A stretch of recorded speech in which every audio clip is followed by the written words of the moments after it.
അടുത്ത ഇനി നമ്മൾ ചെയ്യാൻ പോകുന്നതെന്ന് പറഞ്ഞാൽ ഇതിലേക്ക് കുറച്ച് ഫ്ലേവേഴ്സ് ആഡ് ചെയ്യുകയാണ്. അതായത് ഫ്ലേവേഴ്സിന് വേണ്ടിയിട്ട് നമ്മളിവിടെ യൂസ് ചെയ്യുന്നത് ഏലക്ക എടുക്കുന്നുണ്ട്, അതുപോലെ തന്നെ സിനമൺ എടുക്കുന്നുണ്ട്. സിനമൺ സ്റ്റിക്ക് നമുക്കൊരു 3-4 മതി. ഏലക്ക നമ്മളൊരു 5 എടുത്തിട്ടുണ്ടെങ്കിലും നമ്മൾ ഏലക്കയുടെ അരിയുടെ കൂടെ തന്നെ അതിൻ്റെ പീൽസും എടുക്കുന്നതുകൊണ്ട് സ്കിന്നും എടുക്കുന്നതുകൊണ്ട് ഞാനൊരു 3 എടുക്കുന്നുള്ളൂ. കാരണം ഇത്രയും ഒരു ക്വാണ്ടിറ്റിക്ക് വേണ്ടിയിട്ട് നമ്മളൊരു 5 എടുത്തു കഴിഞ്ഞാൽ അതിൻ്റെ പീലും കൂടെ സ്കിന്നും കൂടെ ആകുമ്പോഴത്തേക്ക് ചിലപ്പോൾ അത് ഓവറായിട്ട് ഫ്ലേവേർഡ് ആവാൻ ചാൻസ് ഉണ്ട്.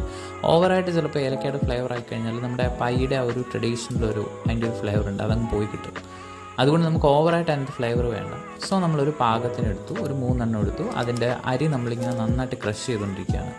ഈ ക്രഷ് ചെയ്തതിലുള്ള കുഴപ്പമെന്ന് പറയുന്നത് ഇതിൻ്റെ ഫ്ലേവേഴ്സ് അങ്ങോട്ട് റിലീസ് ആവാനായിട്ട് കുറേ ടൈം എടുക്കും.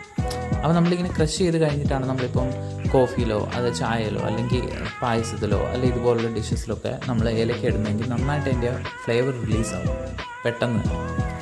ഇനി നമ്മൾ കുറച്ച് ബട്ടറാണ് എടുക്കുന്നത്. ഞാനിവിടെ അമൂലിൻ്റെ ബട്ടറാണ് എടുക്കുന്നത്.